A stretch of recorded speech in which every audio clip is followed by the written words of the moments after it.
Kadang-kadang, alah pendeknya doa ni. Jangan. Nabi sebut, la tahqiranna minal ma'rufi syai'a. Jangan kamu mengecil-ngecilkan benda yang baik tu, walaupun dia kecil. Nah, selepas ni hadirin, baca doa ni dengan yakin, walaupun pendek. Kenapa? Besar dia punya khasiat, iaitu fadilat dia. Bismillahirrahmanirrahim. Alhamdulillahirabbil alamin. Wassalatu wassalamu ala asyrafil anbiya'i wal mursalin wa ala alihi wa sahbihi ajma'in. Subhanaka la ilma lana illa ma 'allamtana innaka antal alimul hakim. Rabbi shrah lana sudurana wa yassir lana umurana wahlul 'uqdatan min alsinatina yafqahu aqwalana wa la hawla wa la quwwata illa billahil aliyyil azim wa la hawla wa la quwwata illa billahil aliyyil azim wa la hawla wa la quwwata illa billahil aliyyil azim. Khairu ma uhyikum bihi tahiyatul islam wa tahiyatul islami salam. Assalamualaikum warahmatullahi wabarakatuh. إلى حضرة النبي المصطفى رسول الله صلى الله عليه وآله وصحبه وبارك وسلم، وإلى كافة الأنبياء والمرسلين والملائكة المقربين، وإلى آله الطيبين الطاهرين وأصحابه الأكرمين والتابعين وتابعيهم، وإلى جميع أولياء الله الصالحين والشهداء والعلماء والفقهاء والمحدثين، وإلى سائر مشايخنا ومشايخ مشايخنا وأهل أسانيدنا وسلسلاتنا، وإلى أرواح أموات المسلمين وإخواننا الحاضرين والغائبين. شيء لله لهم الفاتحة. أعوذ بالله من الشيطان الرجيم. الحمد لله رب العالمين الرحمن الرحيم مالك يوم الدين إياك نعبد وإياك نستعين اهدنا الصراط المستقيم صراط الذين أنعمت عليهم غير المغضوب عليهم ولا الضالين آمين. الحمد لله. Kita syukur kehadirat Allah Subhanahu wa taala dapat kita hadir, dan sebelum kita mulakan pengajian, sama-sama baca surah Al-Fatihah untuk 3 orang. Pertama sekali untuk guru kami Syekh Muhammad Husni Ginting Al-Lankati Al-Azhari, meninggal hari Jumaat lepas. Guru saya muda lagi, tapi Allah panggil beliau cepatnya di Langkat, Indonesia. Syekh, tolong ingat nama, Syekh Muhammad Husni Ginting. Syekh Muhammad Husni pun tak apa. Yang kedua, guru kami juga almarhum Ustaz Abdul Ghani, pensyarah UIA, meninggal hari Sabtu lepas, kalau tak silap, Jumaat ataupun Sabtu. Yang ketiga, ibu pada kawan kami meninggal juga di Kedah, ya. Nama beliau almarhum Embun binti Aminah. Embun binti Aminah. Nah, 3 nama tadi sama-sama kita ingat. Tawajuh dulu sebelum kita baca suratul Fatihah. Pertama sekali Syekh Muhammad Husni. Yang kedua Ustaz Abdul Ghani. Yang ketiga Hajah Embun. Niat juga untuk ayah ibu kita yang sudah meninggal dunia dan siapa sahaja di kalangan orang yang beriman, mukminin dan mukminat. Ala hadhihi niyyah wa ila hadratin Nabi Muhammadin Mustafa Rasulillah sallallahu alaihi wa alihi wa sahbihi wa baraka wa sallam wa ikhwanihi minal anbiya'i wal mursalin wa ila arwahi man ijtama'na hahuna bisababihim syai'un lillah wa bil khusus ila ruhil marhum Syekh Muhammad Husni Ginting Al-Lankati Al-Azhari Al-Indonesi rahimahullah, wa ila ruhil marhum Al-Ustaz Abdul Ghani rahimahullah, wa ila ruhil marhumah Al-Hajah Maim Embun binti Isa syai'un lillahi lahumul Fatihah. A'udzu billahi minasyaitonir rajim. Bismillahirrahmanirrahim. Alhamdulillahi rabbil alamin Ar-Rahmanir Rahim, Maliki Yaumiddin, Iyyaka na'budu wa iyyaka nasta'in, Ihdinas siratal mustaqim, siratal ladzina an'amta 'alaihim ghairil maghdubi 'alaihim waladdallin. Amin. Alhamdulillah. Hari ini kita akan mula mengaji kitab ini, Anugerah Allah dalam Solat Rawatib. Mudah-mudahan kita dapat amalkan dengan baik dan istiqamah. Nah, buku ini bagus kalau siapa yang ada rezeki lebih, beli lebih, hadiah dengan kawan-kawan, dengan siapa-siapa ya, supaya mereka pun dapat amalkan. Ketika mereka mengamalkannya itu, kita dapat pahala sebab asbabnya buku kita yang beli. Nah, baik. Muka surat yang pertama, siapa yang tak ada kitab di luar, ada kawan kami bawa. Muka surat yang pertama sekali, bahagian A, fadilat solat sunat secara umum. Terdapat beberapa fadilat atau kelebihan solat sunat secara umum. Nanti kita lihat. Ini semua kelebihan solat sunat. Belum lagi solat fardu. Karena itu satu solat fardu menyamai 70 yang sunat. Satu yang fardu menyamai 70 yang sunat. Sebab itu kalau siapa yang ada solat qada, maaf ya, hutang, kita panggil solat qada, maka kerjakan solat qada. Tak payah lakukan rawatib, qabliyah, ba'diyah. Sebab dia dah hutang. Solat qada statusnya fardu. Sama juga, satu solat fardu sama dengan berapa solat sunat tadi? 70. Satu rakaat solat fardu fadilatnya menyamai 70 rakaat solat sunat. Sebab itu kalau kita ada solat fardu yang tertinggal, sibukkan dengan mengqada solat fardu. Jangan buat solat sunat. Maksud jangan di sini ni bukanlah haram. Kalau nak solat boleh. Tapi kalau orang bagi dengan kita RM70,000 dan orang lain bagi RM1,000, agak-agak kita nak ambil yang mana? Kalau bak duit nombor satu. Kalau bak duit begitu, kiasnya begitu ya. Baik. Nanti kita lihat, ini namanya anugerah Allah. Solat sunat pun sekejap lagi kita akan baca ganjarannya banyak betul. Ini kan pula solat fardu. Sebelum lupa, niat i'tikaf dulu sama-sama lah. Siapa yang niat i'tikaf sunat silakan. Siapa yang wajib lagi bagus. Tapi yang wajib dia kena niat sebelum masuk sliding door tadi tu. Macam mana? Depan sliding door tu dah berniat nazar. Ya Allah, aku bernazar untuk beriktikaf selama mana berada dalam masjid ini. 3 benda ni wajib kena ada. Itu namanya niat nazar. Barulah duduk, bila duduk niat lagi, baru niat i'tikaf. Sahaja aku beriktikaf dalam masjid ini seperti yang dinazarkan kerana Allah Ta'ala. Kalau yang sunat kita ikut ni je lah. Mana yang sunat? Kat mana? Atas ni. Sini. Sini pun ada juga. Atas itu pun ada. Bagus masjid ni. Supaya jangan orang lupa, semua tempat ada. Sini pun ada nak. Kalau niat sunat, nawaitul i'tikafa fi hadzal masjid lillahi ta'ala.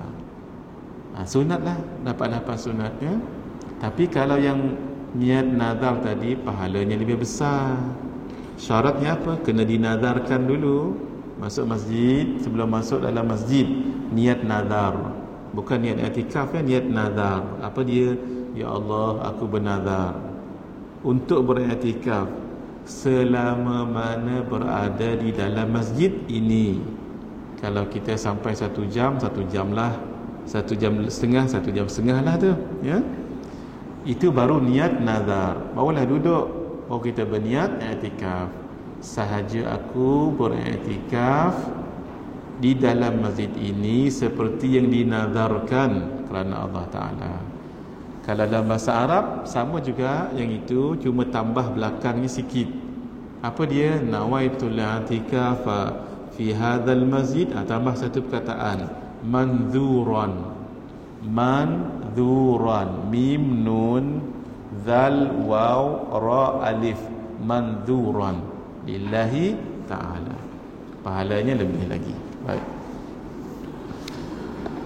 Apa fadilat solat sunat secara umum? Satu, mencukup dan melengkapkan kekurangan yang ada pada solat fardu. Daripada Sayyidina, Sayyidina itu disebut sebagai taswid. Taswid, T-A-S-W-I-D, taswid. Istilahnya taswid. Contoh istilahnya, Bismillahirrahmanirrahim. Istilahnya basmalah. La haula wa la quwwata illa billahil aliyyil azim. Istilahnya hauqalah. Allahu akbar. Istilahnya takbir. Ni Sayyidina. Nah, tu namanya taswid.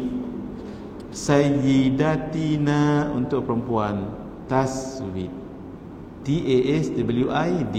Nak bagi tahu je, nanti orang kata kita kalau nak bersalawat ke atas Nabi sunat, kerana beradab Nabi sunat, kita taswid. Tak pun bagus kalau bertaswid. Taswid, fahamlah kita. Taswid tu maksudnya sebut Sayyidina sebelum nama Nabi. Boleh ya? Baik. Nama Nabi, nama sahabat untuk kita muliakan. Abu Hurairah. Abu Hurairah itu nama panggilan. Dalam bahasa Arab dipanggil kunyah. K-U-N-Y-A-H. Kunyah. Kunyah, panggilan. Macam mana nak tahu kalau nama orang itu dipanggil dengan Abu Hurairah, ataupun Ibnu Abbas, ataupun Ummu Aiman? Tolong diingat ya. Kalau di depan nama tu ada Abu, Ibnu tu anak, Ummu mak.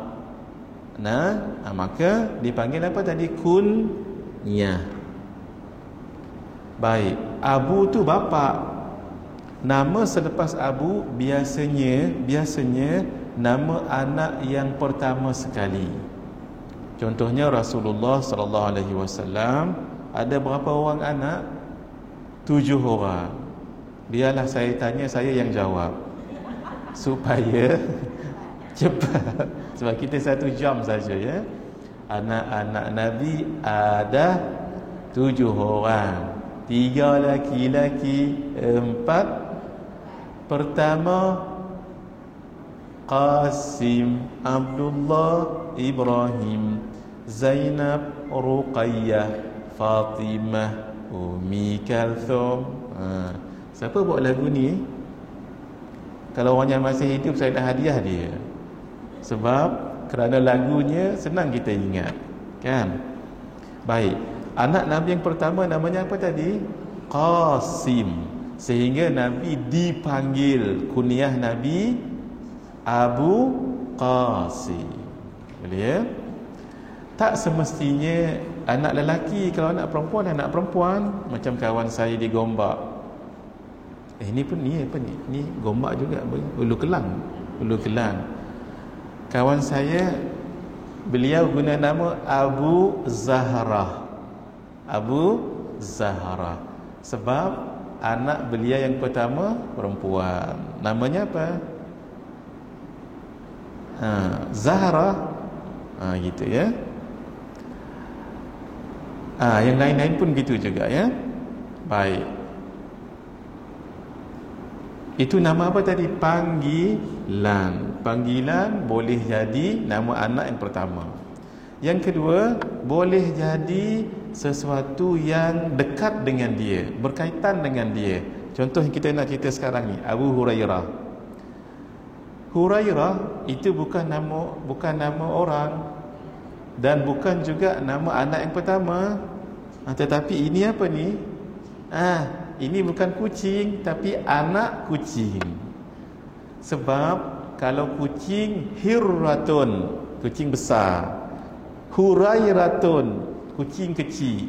Macam buku ni kita tak panggil kitabun sebab dia kecil, buku juga. Tapi dalam bahasa Arab lebih precise. Ni dipanggil kutaibun. Kutaibun tu buku kecil. Kalau buku besar, contohnya sebesar Quran, mushaf yang kita ada tu, contoh tu namanya kitabun. Abu Hurairah suka dengan kucing, tapi bukan kucing besar tu, kucing kecil. Sehingga bila dipanggil bapa kepada kucing kecil, Abu Hurairah. Boleh? Berapa dah kita belajar tadi? Satu, anak yang pertama. Dua, sesuatu yang berkaitan dengan dirinya yang disuka. Contoh. Yang ketiga pula, sifat dia tu ataupun tabiat perangainya. Contoh, Abu Bakar. Nama asal beliau Abdul Ka'bah. Saya Abu Bakar ya. Nama asal beliau Abdul Ka'bah. Ketika masuk Islam, Nabi ubah nama Abdullah. Abdul Ka'bah maksudnya hamba kepada Ka'bah.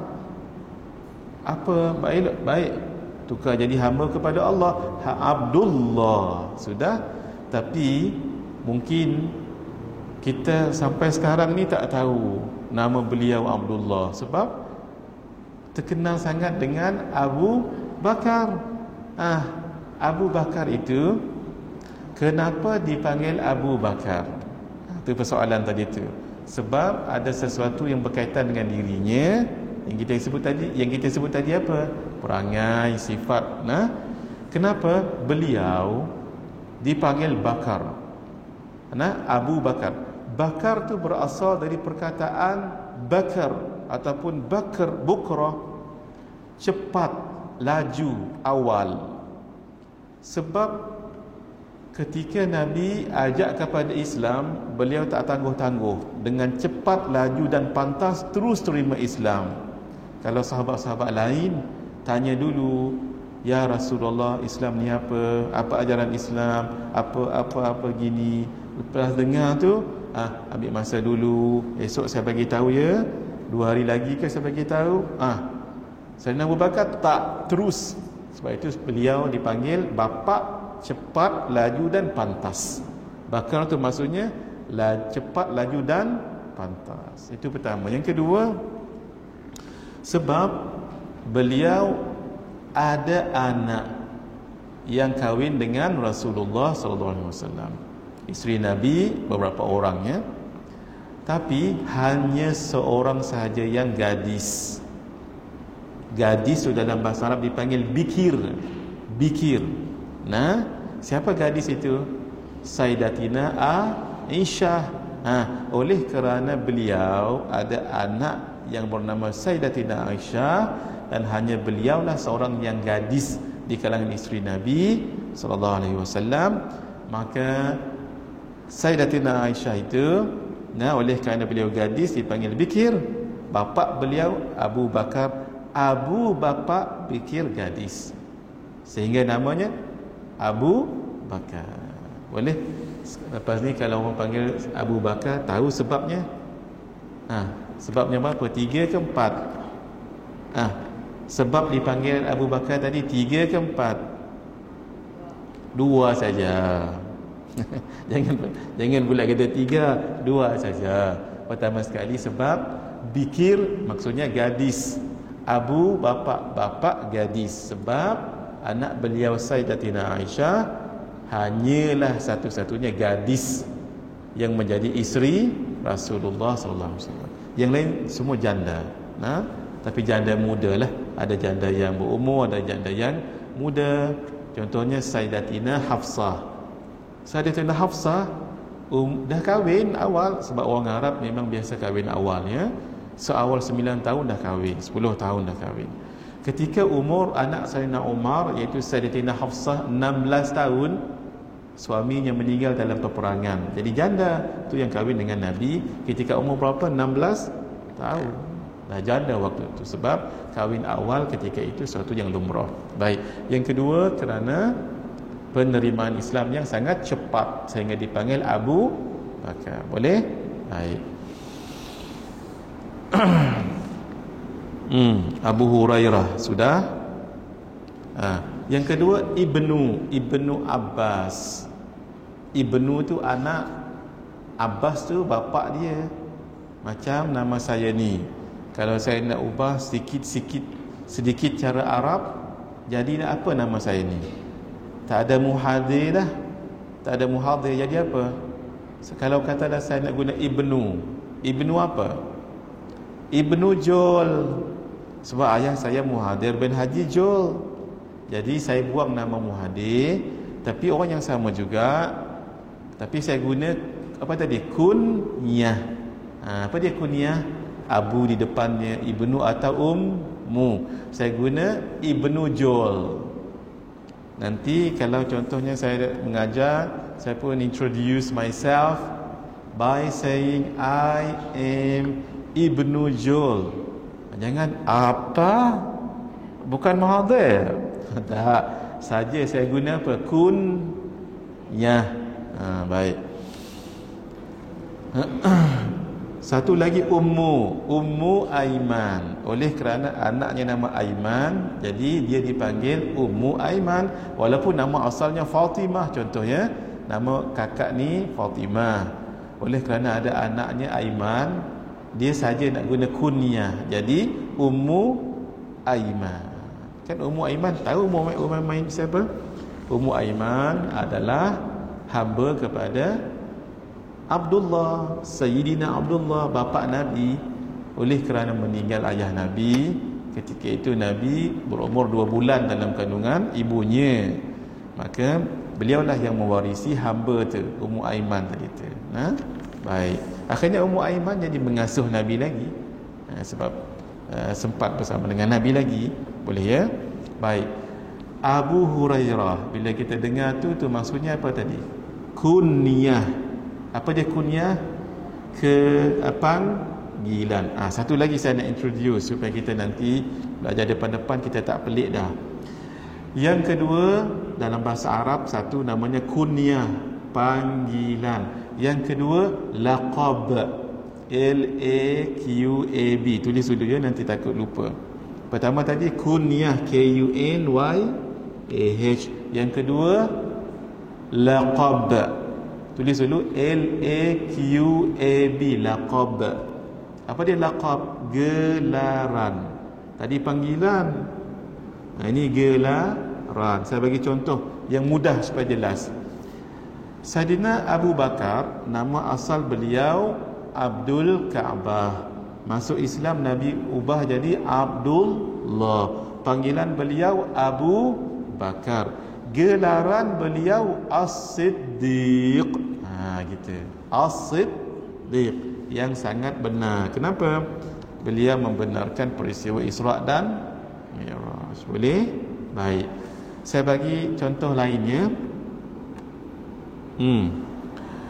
Imam Al-Ghazali yang terkenal itu, yang menulis kitab Ihya Ulumuddin, beli kitab tu ya. Kalau tak, beli yang Melayu, dia ada Melayu ya. Kalau tak beli yang Melayu, beli yang bahasa Arab. Kalau tak faham baca bahasa Melayu, beli yang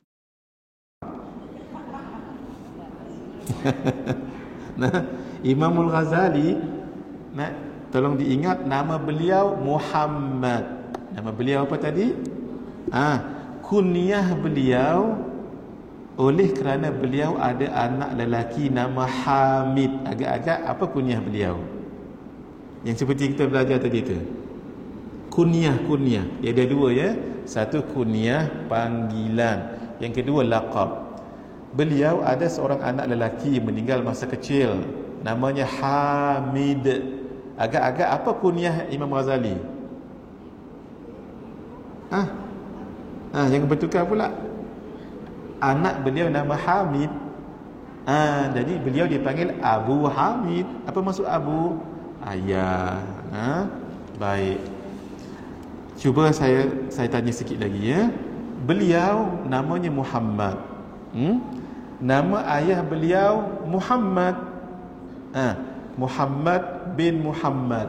Nama tok beliau Muhammad. Baik. Kalaulah nama anak beliau Hamid, maka beliau dipanggil dengan Abu Hamid. Cuba saya tanya sekarang. Kalau kita nak ubah, tapi tak terkenal lah. Kalau nak guna Ibnu, jadi Ibnu apa?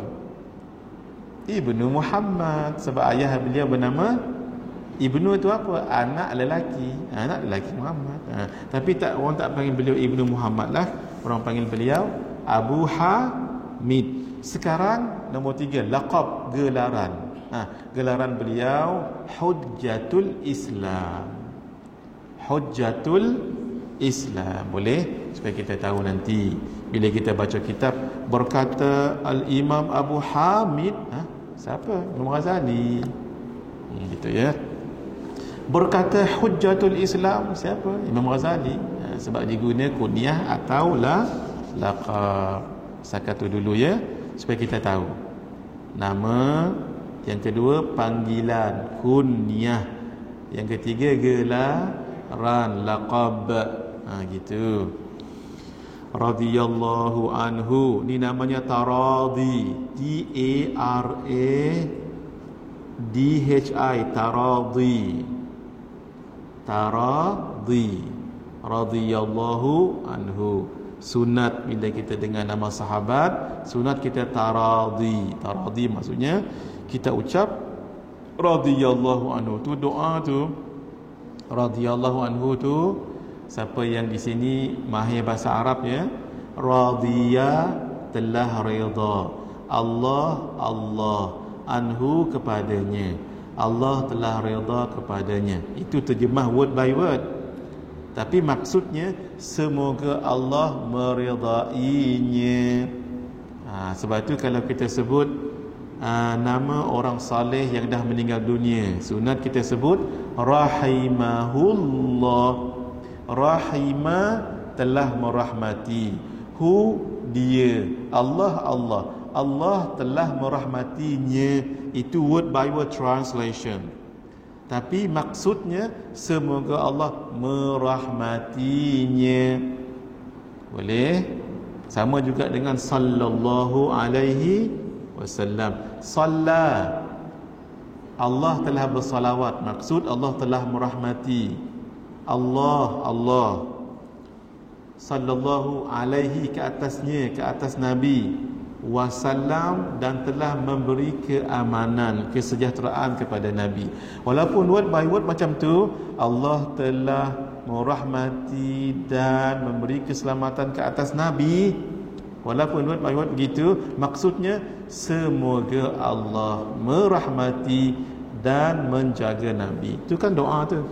Siapa yang mahir bahasa Arab ni dipanggil jumlah doaiyah, khabariyah, lafzan, insya'iyah, maknan. Sebab itu jangan lupa bila sebut nama orang saleh masih hidup, hafizahullah, dah meninggal, rahimahullah.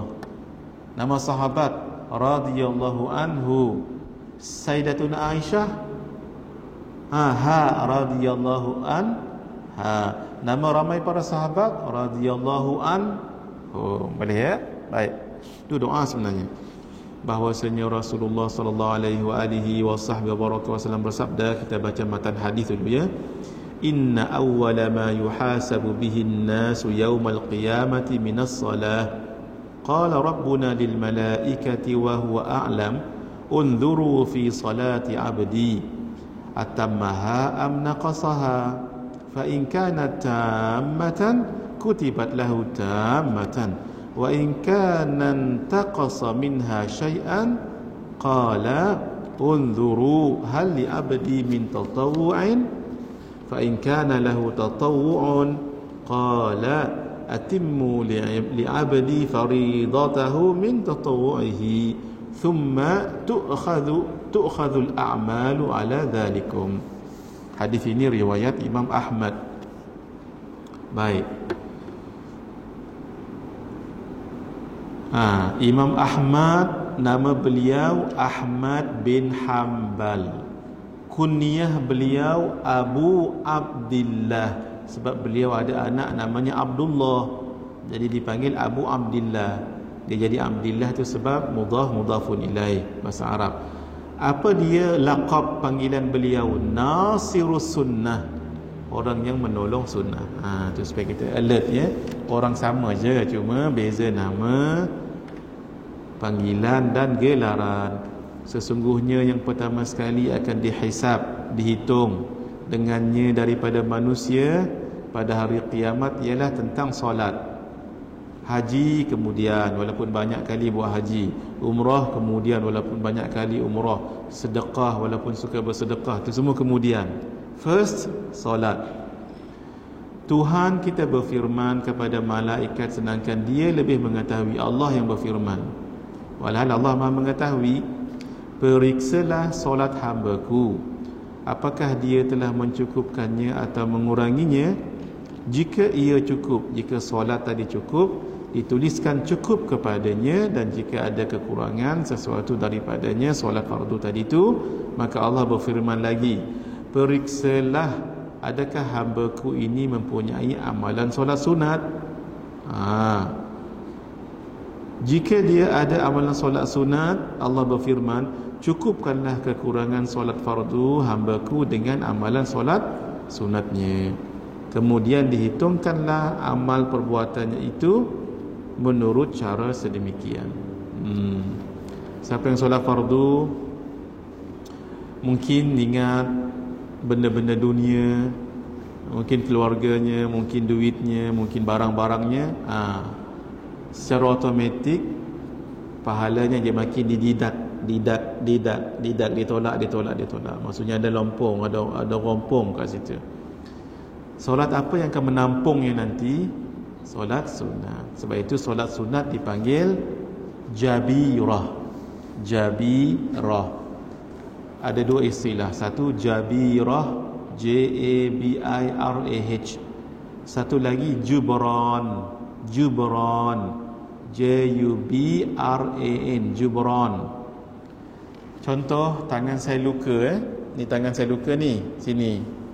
Sudah nampak luka kan? Jadi tak apa nak elok lah kalau nampak luka. Saya pun ambil handy plus, saya pun letak kat situ. Inilah namanya jubran ataupun jabirah, tampalan. Menampal sesuatu yang nampak tak elok. Apa dia? Luka kan nampak tak elok. Takut bila orang tengok, luka, pengsan dia, ataupun keluar darah lagi lama dia pengsan. Nak hilangkan daripada yang menakutkan itu, tampal. Itu namanya jubran. Jadi solat yang kosong-kosong disebabkan tidak was-was, ataupun ingat benda dunia, ditampalkan dengan sembahyang sunat. Sebab itulah jangan tinggal solat sunat sebelum dan selepas, especially yang selepas tu. Baik, tapi yang di depan tu menolong juga menampal qabliyahnya. Dua, Allah mencintai orang yang melakukan amalan sunat dan menjaganya. Bukan sahaja lakukan sunat, tapi dia menjaganya serta memperkenankan permintaannya. Ni kan ada satu jalan dah ni. Siapa yang ada hajat, banyakkan solat sunat. Ni kan daripada Sayyidina Abu Hurairah radhiyallahu anhu, kita pun sebut radhiyallahu anhu. Dia berkata, perasan tak hadis ni berapa kali dah Sayyidina Abu Hurairah? 2 kali kan? Dan nanti akan jumpa banyak nama beliau. Persoalan, kenapa beliau yang selalu? Dijawab ya, dijawab. Sahabat-sahabat Nabi ada yang kaya, ada yang sederhana, ada yang kurang mampu. Dipanggil kategori agak miskin lah. Yang agak miskin ini termasuklah Sayyidina Abu Hurairah. Satu, oleh kerana miskin, maka mereka Nabi tempatkan di belakang masjid. Ini Masjid Nabawi. Mereka ditempatkan di belakang ini. belakang ini namanya Suffah. Namanya Suffah. Termasuklah Sayyidina Abu Hurairah, Sayyidina Sa'ad bin Abi Waqqas, Sayyidina Abu Dhar Al-Ghifari. Semua dekat sini ni. Ini kan Masjid Nabawi. Ini kan Suffah ni tadi tu. Rumah Nabi kat mana? Rumah Nabi dekat sini juga. Kan kita sekarang ini kalau nak bagi salam menziarahi Rasulullah sallallahu alaihi wasallam, kan di sebelah Raudhah. Kalau boleh saya bagi gambaran begini ya. Sama-sama tengok dulu. Masuk saja ni cantiklah ni. Masuk saja babus salam. Masuk babus salam, kita baca doa. Allahumma antas salam wa minkas salam wa ilaika ya'udus salam. Fahayyina rabbana bis salam wa adkhilna jannata daras salam. Tabarak rabbana wa ta'alaita ya dzal jalali wal ikram. Baca lagi doa. Allahumma iftah li abwaba rahmatik. Jalan. Sini kita akan jumpa satu tempat macam ni lebih kurang. Ni namanya Raudhah. Lalu lepas Raudhah, sini. Ni namanya apa? Ni tempat kita bagi salam pada Rasulullah SAW, pada Sayyidina Abu Bakar dan pada Sayyidina Umar. Di sini baik. Di sini bilik ni tempat dimakamkan Nabi. Ini asalnya macam ni rumahnya, bilik ni oleh kerana kecil, ni asalnya rumah, oleh kerana kecil dipanggil hujrah. Hujrah tu bilik. Kalau rumah besar dalam dipanggil baitun ataupun manzilun. Tapi oleh kerana isteri-isteri Nabi ni humble, duduk rumah kecil ni je. Inilah rumah mereka, kecil. Tapi tak dipanggil rumah, dipanggil hujrah. Baik. Sini dulu ya. Sini tadi ini Nabi. Ini rumah apa tadi? Sayyidatina Aisyah. Sini kan tempat kita berjalan ni. Kita nak keluar ke pintu Baqi' kan. Di sini dulu rumah Sayyidatina Hafsah. Rumah madu Nabi yang nombor 2 sini. Dulu, sekarang dah tak ada dah. Di sini rumah Sayyidatina Aisyah. Persoalan, kenapa Nabi dimakamkan di sini? Jawapan, saya tanya saya jawab ya. Kerana Nabi meninggal di sini. Sebab Nabi akan dikebumikan di mana tempat Nabi meninggal. Jadi Nabi meninggal ketika giliran Sayyidatina Aisyah. Di sini ada rumah isteri lain, di sini ada lain, ini ada lain. Sayyidatina Saudah dekat sini, Sayyidatina Fatimah di sini. Ni kalau belakang ni. Nanti kalau pergi Madinah umrah, ni dah katanya dah nak dibuka dah insya-Allah ya. Tolong sempatkan diri pergi ke Museum Madinah. Apa yang saya sebut ni ada dekat museum tu, replika dia. Tangkaplah gambar supaya kita rasa, ya Allah, isteri Nabi rumah mereka bilik je, rumah kita mahligai rumah kita. Syukur. Baik. Nabi akan dikebumikan di mana Nabi wafat. Ternyata Nabi wafat di rumah, dalam bilik, dalam rumah ya, dalam rumah Sayyidatina sebab itu dikebumikan di situ. Itu ya. Baik.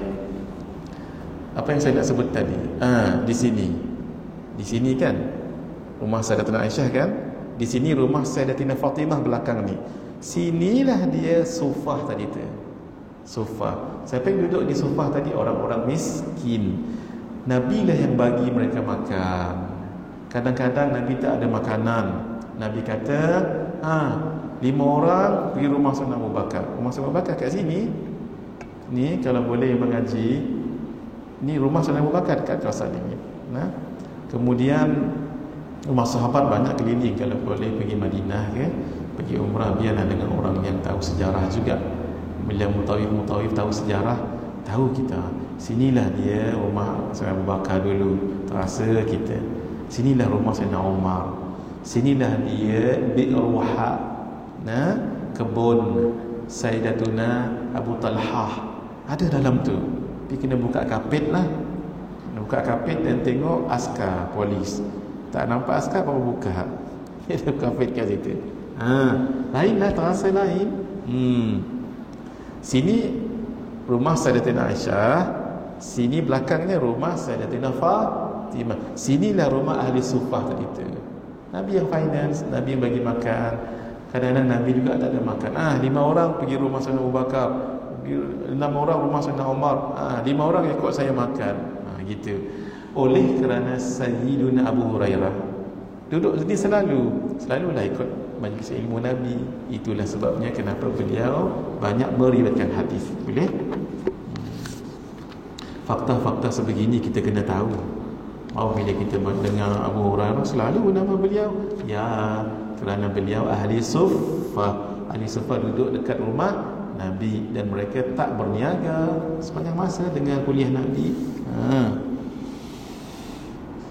Rasulullah sallallahu alaihi wasallam bersabda, "Innallaha qala man 'ada li waliyan faqad adantuhu bil harb wa ma taqarraba ilayya 'abdi bi syai'in ahabba ilayya mimma aftaradtuhu 'alayhi wa la yazalu 'abdi yataqarrabu ilayya bin nawafil hatta uhibbah fa idza ahbabtuhu kuntu sam'ahu alladhi yasma'u bih wa basarahu alladhi yubsiru bih wa yadahu allati yabtishu biha wa rijlahu allati yamshi biha wa la in sa'altani la u'tiyannah wa la in ista'adani la u'idhannah." Sesungguhnya Allah Ta'ala telah berfirman. Hadis ni namanya hadis qudsi. Isinya daripada Allah, tapi wordsnya, perkataannya daripada Nabi. Gitu. Apa kata Allah? Ini bukan Al-Quran, sebab wordsnya datang daripada Nabi. Kalau datang daripada Allah sendiri, itu namanya Al-Quran. Apa kata Allah? Sesiapa yang memusuhi seorang waliku, maka aku akan isytiharkan perang terhadapnya. Jaga-jaga ya. Wali Allah ni, wali maksudnya pilihan Allah. Kerana hatinya bersih, syariatnya dijaga, tak mengatur orang, hatinya bening sangat-sangat. Walaupun dia bukan orang alim, walaupun bukan dia untuk guru, bukan ustaz sekalipun. Kerana hatinya bersih, dia itu wali Allah. Sebab itu wali ada 2, tolong diingat. Satu wali masyhur, terkenal. Yang kedua wali mastur, yang tertutup. Ingat ya, satu wali masyhur, yang kedua wali mastur, yang tertutup. M-A-S-T-U-R, mastur. Mastura, ingat cerita Piramli, Mastura pun datang. Sarimah kan jadi Mastura waktu tu ya. Bagus juga Piramli ni. Mungkin belajar juga wali-wali ada 2 istilah ya. Satu wali masyhur yang terkenal. Contoh Tok Kenali kan terkenal. Satu lagi orang tak tahu pun dia wali sebab ditutup oleh Allah. Mastur. Kadang-kadang dia mungkin pekerja biasa je, sapu sampah ataupun sapu daun-daun kering yang jatuh daripada pokok. Dia tu wali. Mastur maksudnya satara. Satara ni tutup. Dia wali, tapi Allah tutupkan dia supaya orang tak tahu dia wali. Tutup dengan mungkin perangainya, maaf ya, macam orang gila, maaf. Guru saya pernah bagi tahu, ada seorang wali di Kedah. Orang panggil dia Kapak. Apa nama depan tak ingat saya, tapi Kapak. Sebab kat mana-mana berjalan bawa kapak. Sampai orang kata dia, maafnya, gila. Kadang-kadang berjalan tak pakai slipper, macam orang gila lah. Sebenarnya dia wali, tapi Allah tutup. Kita wallahualam tak tahu ya. Sebab tu yang kata tadi Allah tutup kan. Ada juga Tok Guru ni wali, tapi dia mengajar cengih, kata orang, cengih, kasar, dia sebenarnya wali, tapi Allah tutupkan dia dengan ketegasan dia, sampai orang kata apa macam dia suka tu, sebab dia tak nak orang tahu dia wali. Itu nah, sebab tu jaga-jaga wali ni yang kita takut. Namanya wali apa tadi? Tu kategori wali, bukan namanya. Haji nama Mastur ke? Bukan namanya, tapi kategorinya, ya. Yang itulah paling kita takut. Jangan-jangan yang duduk sebelah kita tu wali. Nah, jangan-jangan, sebab ada hadis menyebut tidak berkumpul 40 orang dalam satu majlis melainkan ada seorang wali. Itu ya, bahaya, jaga-jaga kita. Tengok sebelah kiri kanan, ini 76 ni, 76 orang, seorang wali. Baik, saya tadi tersilap tulis waktu menulis yang tu tadi tu. Jadi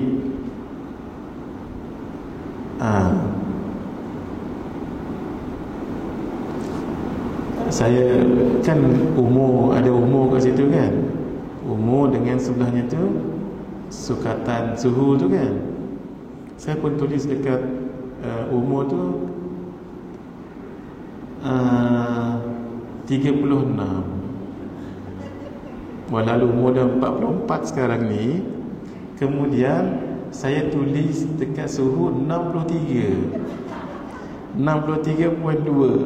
Saya tanya dengan kawan saya tadi, saya kata, Zahid, tersilap tulislah ustaz ni. Saya pun tunjuk 63. Maksud saya bagi tahu dia, saya tersilap tulis sepatutnya umur di bahagian ni, suhu bahagian ni. Beliau faham lain. Dia faham 63.2. Ustaz, tak boleh masuk.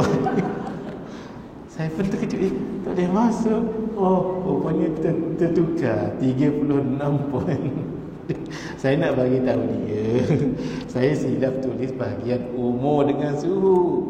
Yang dia faham suhu saya 63. Memang betul lah, sebab saya tulis 63. Masya Allah. Saya ingat dia nak tegur orang yang berumur 66 tak boleh masuk. Tengok hadirin, kan? Kadang-kadang apa yang kita cakap tu lain orang faham. Gitu ya. Apa yang orang cakap lain yang kita faham. Itulah dia manusia ya. Baik. Apa tadi, wali ada dua ya. Satu wali memang terkenal wali orang tu. Yang kedua wali mastur. Wali mastur ni yang kita takut. Takut kita terlanggar adab dengan dia, takut kita sikit depan dia, walhal dia tu wali tu. Sebab takut kita menghina dia. Kalau menghina dia termasuk dalam ni memusuhi dia. Bila memusuhi dia, Allah akan isytihar musuh orang itu. Sebab itulah tak berkat hidupnya. Walaupun dia orang yang kaya, adanya masalah dalam perniagaan, tak pun masalah dalam rumah, mungkin isterinya tak apa nak dengar cakap, anak-anaknya tak menjadi ke, rugi ke, kena tipu ke, na'udzubillah, tak tahu kita. Kadang-kadang dia tak rasa bahagia dalam hidup, dah dia dimusuhi oleh Allah. Kadang-kadang maaf ya, kadang-kadang dia bagus, ilmu agama ada, tapi ada satu impian yang banyak impian lah, tapi antara satunya dia teringin sangat nak mimpi jumpa Nabi. Mimpi jumpa Nabi, tapi sampai sudah tak pernah mimpi jumpa Nabi. Kenapa? Salah satunya dia memusuhi wali Allah. Sebab ini berlaku ni. Ada seorang wali Allah namanya Syekh Yusuf An-Nabhani. Yusuf An-Nabhani, wali Allah. Beliau meninggal lama dah. Berlaku di Mesir, di Ain Syam. Ada satu universiti, ada satu hospital namanya Ain Syam. Pengarah hospital tu orang yang baik. Dia berkawan dengan seorang orang tua duduk di Madinah, mana kat Saudi. Orang tua ni istimewa betul. Setiap malam mimpi jumpa Nabi. Orang tua ni, yang cerita ni pengarah hospital ni lah, dia Mesir ni, berkawan dengan orang ni, hamba Allah ni. Istimewanya tua, dan setiap malam mimpi jumpa Nabi. Berlaku beberapa malam dah tak mimpi jumpa Nabi. Akhirnya sedih, tambah lagi solawat, tak mimpi juga, tambah lagi amalan, tak mimpi juga. Akhirnya jumpa beberapa ketika. Kesempatan ini dia ambil, tanya, ya Rasulullah, kenapa beberapa malam atau beberapa ketika yang dulu saya tak mimpi jumpa dengan Tuhan? Kata Nabi, macam mana kamu nak mimpi jumpa saya? Sebab di dalam rumah kamu ada satu kitab. Kitab tu isi kandungannya mencerca, mengata kekasihku An-Nabhani. Siapa dia? Syekh Yusuf An-Nabhani. Bingkas bangkit daripada tidur, pergi ke library dia. Ini orang hebat juga. Cek buku mana yang Nabi sebut malam tadinya. Finally dia dapat satu kitab. Kitab tu namanya Nailul Amani Firraddi Alan Nabhani, bahasa Arab. Nailul Amani, inilah yang dicita-citakan, yang nak orang sangat. Firraddi, dalam menolak An-Nabhani. Maksudnya mengatakan Nabhani ni tak betul lah. Ni kitab ni, apa kesesatan Nabhani ni, wali tu. Maksudnya buku ni baik tak baik? Tak baik. Kandungan buku ni adalah nak memalukan wali Allah. Namanya apa tadi? Syekh Yusuf An-Nabhani. Hanya kerana menyimpan, bukan dia baca pun, dia menyimpan buku tu. Dia tak dapat mimpi jumpa Nabi beberapa malam. Bayangkan, dia menyimpan saja. Bukan syekh ini tadi, orang tua di Madinah tadi, bukan mengata Nabi pun, bukan memusuhi wali Allah pun, tak. Silapnya menyimpan buku tu tadi. Sama. Maaf ya, kalau kita dah salawat banyak, datang majlis ilmu banyak, berzikir banyak, kenapa tak mimpi jumpa Nabi lagi ya? Antara sebabnya di rumah kita ada simpan buku ke, majalah ke, risalah ke dalam handphone. Dalam handphone ada video yang kita download ataupun dalam grup WhatsApp tu yang ada, maaf ya, siapa-siapa ke yang mengata wali Allah, tak berkat, padam cepat-cepat. Kalau ada buku tu, keluarkan daripada rumah. Itu antara sebab orang itu tak dapat mimpi jumpa Rasulullah SAW. Kalau pesan guru saya, Syekh Fahmi Zamzam, sebab lain kerana dia tidak hormat dengan guru. Ini antara sebab lain. Tadi kerana memusuhi wali kan. Yang kedua, dia tak hormat dengan guru. Kata guru saya, Syekh Ahmad Fahmi Zamzam, orang tu banyak salawat, banyak buat bagus, bersedekah, tapi tak dan mimpi jumpa Nabi lagi. Sebab dia tidak beradab dengan guru. Kenapa? Kerana mak kita, dia buat baik dengan mak, dia buat baik dengan mak, beradab dengan mak ayah. Itu seperti televisyen yang wayarnya tu di-connect. Wayar tu di-connect dan switch on, akan keluar dia punya pixel-pixel tu kan. Tapi keluar tak gambar, InsyaAllah keluar. Tapi mungkin wajah orang tu serong sana, serong sini, baik. Macam mana nak bagi jangan serong?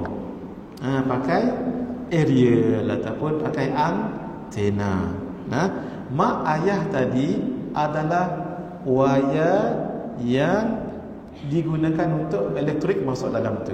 Itu maksudnya apa tu? Mak ayah. Kita jaga adab bagus dah, tapi still gambar dalam tu tak berapa nak clear. Pasal apa? Tak ada antena ataupun Tadi panggil apa? Aerial tadi tu.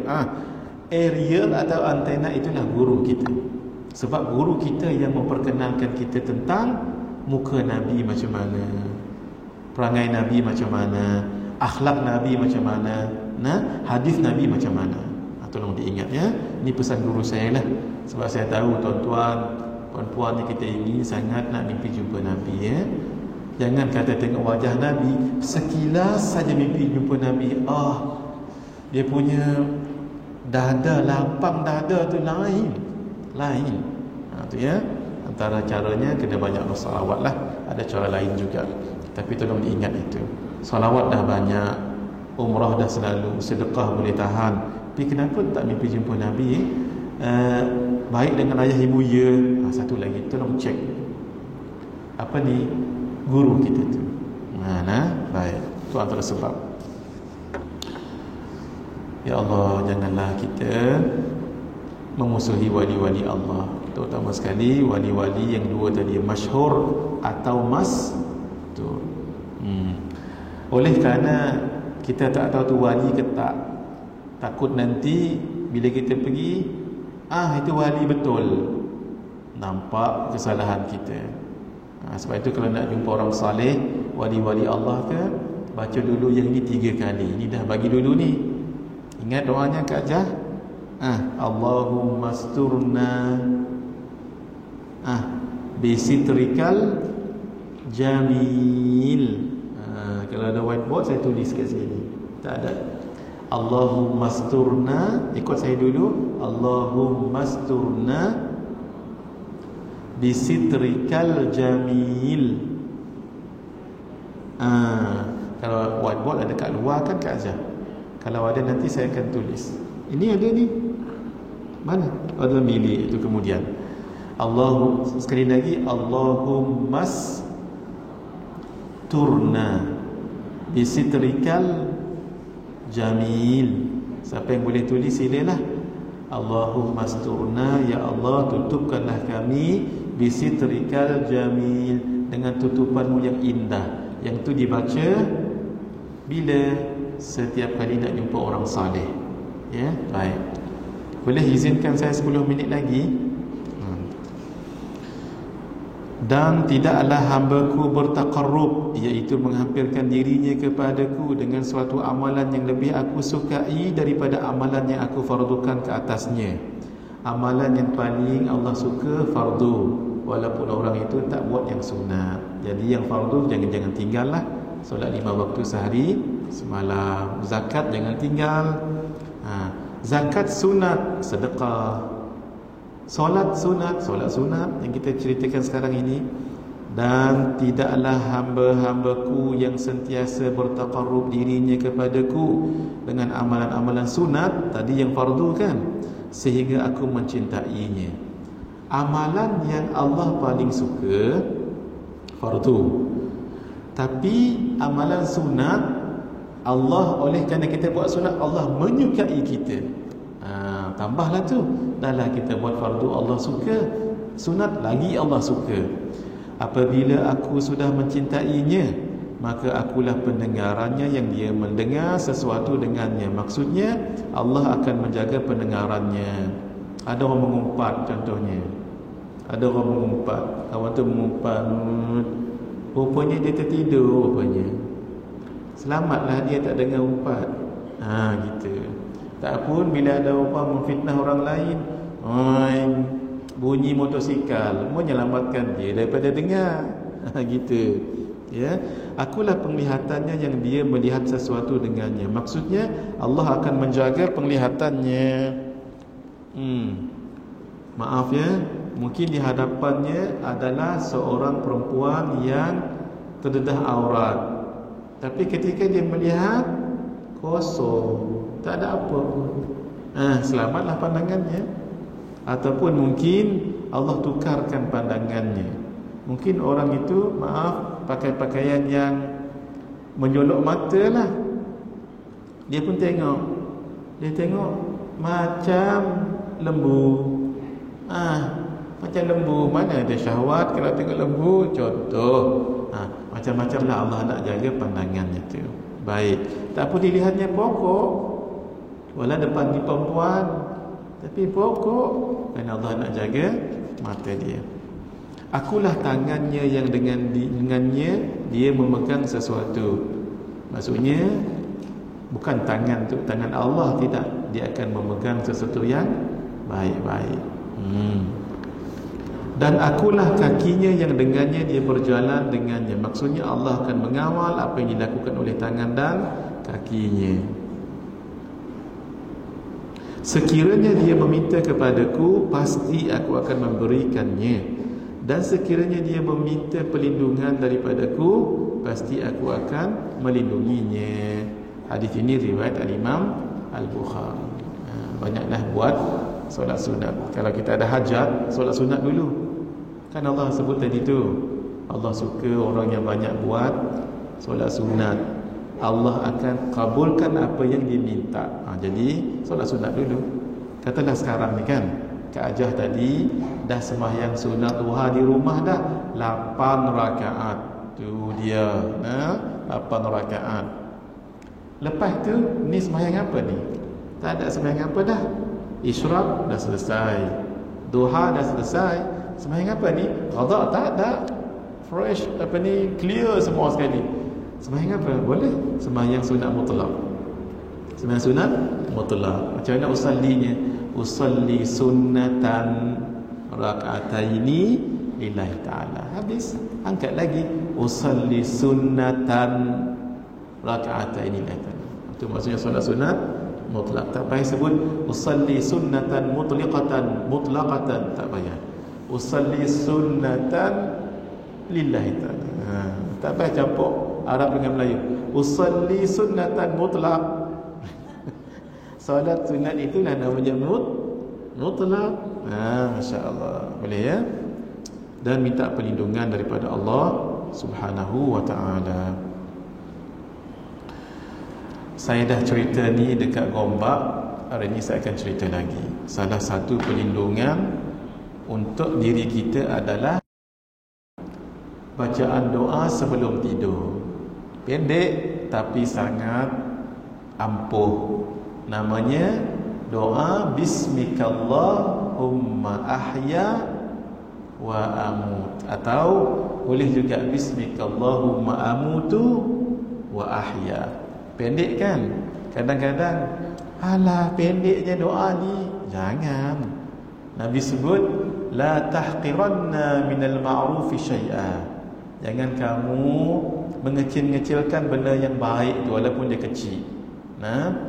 Selepas ni hadirin, baca doa ni dengan yakin walaupun pendek. Kenapa? Besar dia punya khasiat dia tu, fadilat dia. Walaupun kecil je, Bismikallahumma ahya wa amut. Bismika, dengan namamu. Allahumma, ya Allah. Ahya, aku hidup.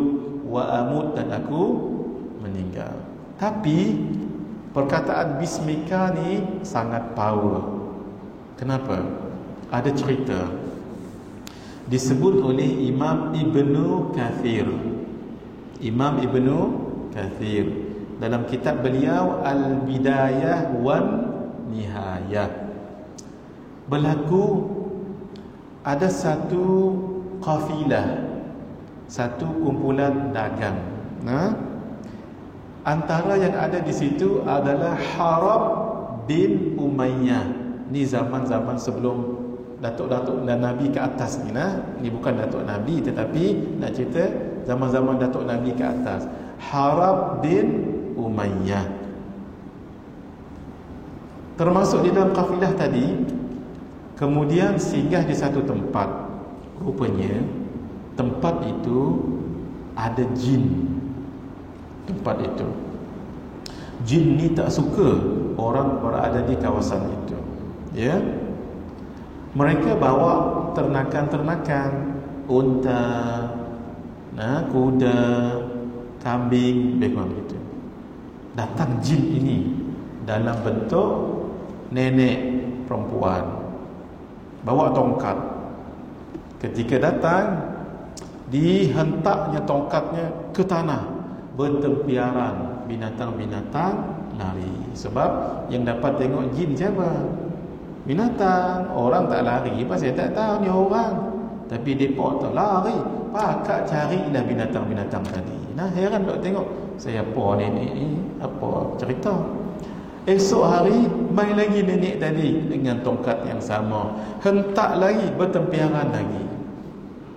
Lalu mereka penasaran, heran, ni bukan orang sebarang ni, hentak saja binatang-binatang lari, pakak cari lagi. Sebab dah lari menyusup mana-mana. Akhirnya mereka tanya orang kampung kat situ, kenal tak nenek ni? Tak kenal. Kenal tak nenek ni? Tak kenal. Sampai akhirnya berjumpa dengan seorang nenek juga, nenek tua juga. Nek, kenal tak dengan nenek ni? Orangnya begini-begini. Kenal. Kata nenek ini, jaga kamu. Dia tu bukan manusia tu. Dia tu jin dia tu. Dia tu iblis dia tu. Kenapa nenek tua ni tahu yang itu jin? Sebab nenek ni pun jin juga. Jin dalam bentuk manusia. Nah, lalu kata nenek ni, nanti kalau dia datang, kamu baca ni, dia akan terbakar.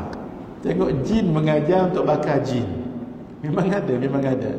Nah, setakat yang saya tahu, ada 2 amalan yang diajar oleh jin yang boleh kita amal.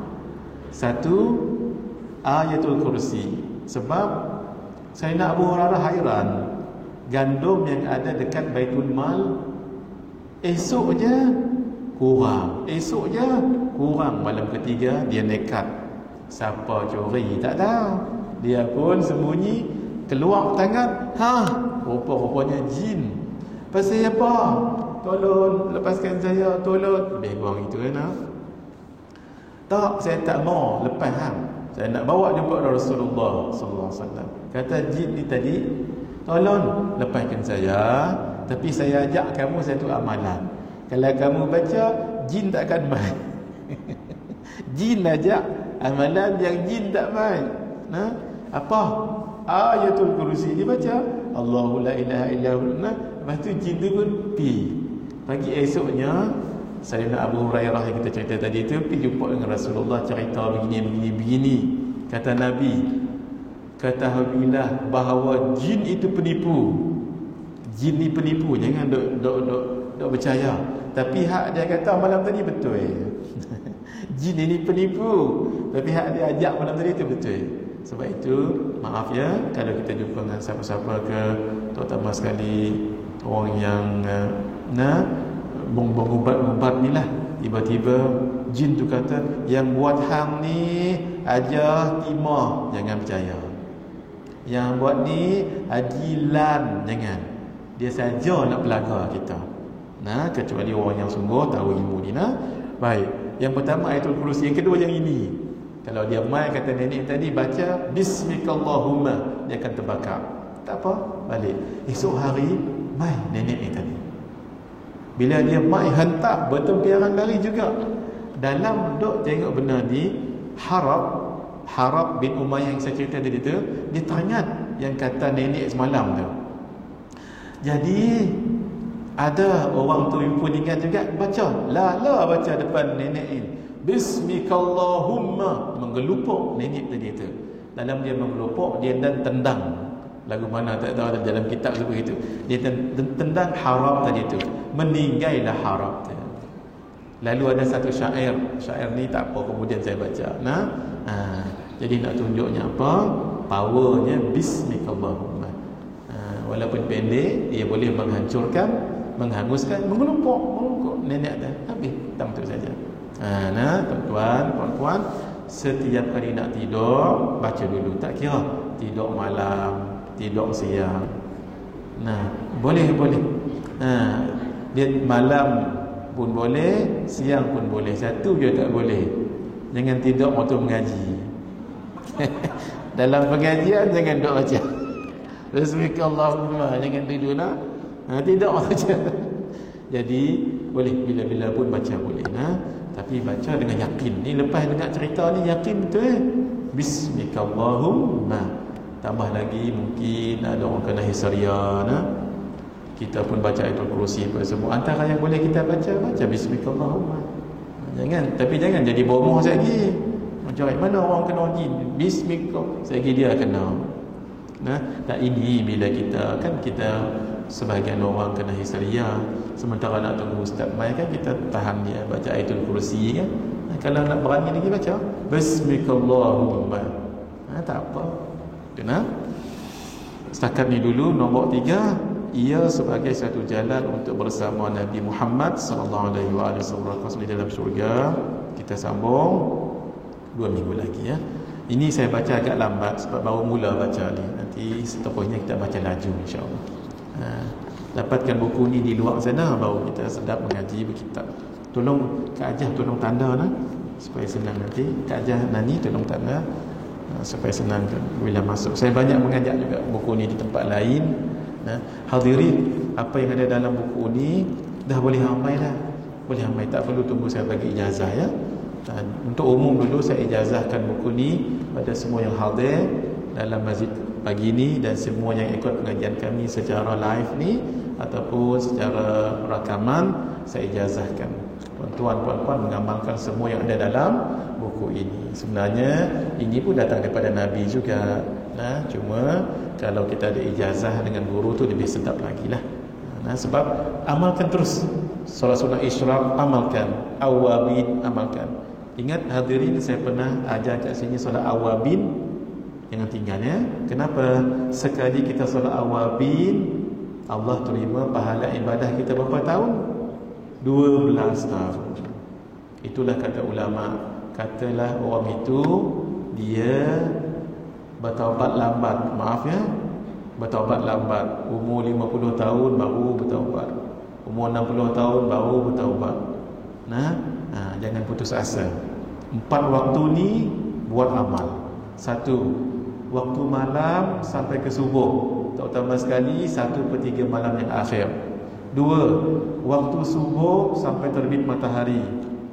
Sebab di sini ada solat sunat isyraq. Solat sunat isyraq pahalanya setiap hari seperti mengerjakan 1 haji dan 1 umrah. Yang ketiga, lepas asar sampai maghrib. Yang keempat, ini yang saya tulis kat sini, maghrib sampai isya. Ada satu solat namanya solat sunat awabi. Katalah umur kita sekarang 50 baru bertaubatnya, kita pun belajar cara solat awabin. Malam ni kita buat contoh. Umur kita seolah-olah 62 tahun. Walaupun kita buat sekali awabin, pahala ibadah kita 12 tahun diterima Allah. Kan untung tu. Walau kita baru bertaubat ketika umur 50 tahun. Malam esok buat lagi. Umur still 50, tapi seolah-olah umur kita 74 tahun. Kan 62 campur dengan 12, campur 12, campur 12, campur 12. Ni cara kita nak tambah amal. Itu yang penting mengaji macam ni supaya kita buat amal sedikit pahala berganda. Cara solat awabin ada dalam ni. Saya pun ingat tak nak panjangkan lagi, tuan-tuan ada urusan. Baca dulu solat awabin. Ada 3 caranya tu. Tahu caranya kan? Baik. Setakat ni dulu, kita sambung nanti insya-Allah. Hada wa billahi taufiq wal hidayah. Wassalamualaikum warahmatullahi wabarakatuh. Bismillahirrahmanirrahim. Alhamdulillahirabbil alamin. Wassalatu wassalamu ala asyrafil anbiya'i wal mursalin wa ala alihi wa sahbihi ajma'in. Allahumma khtim lana bi husnil khatimah wa la takhtim alaina bi su'il khatimah. Allahumma tawwil a'marana khaira a'malana. Wa sallallahu ala sayyidina Muhammad wa ala alihi wa sahbihi ajma'in. Walhamdulillahi rabbil alamin. Bi sirril Fatihah. A'udzu billahi minasyaitonir rajim. Alhamdulillahi rabbil alamin. Ahlan wa sahlan.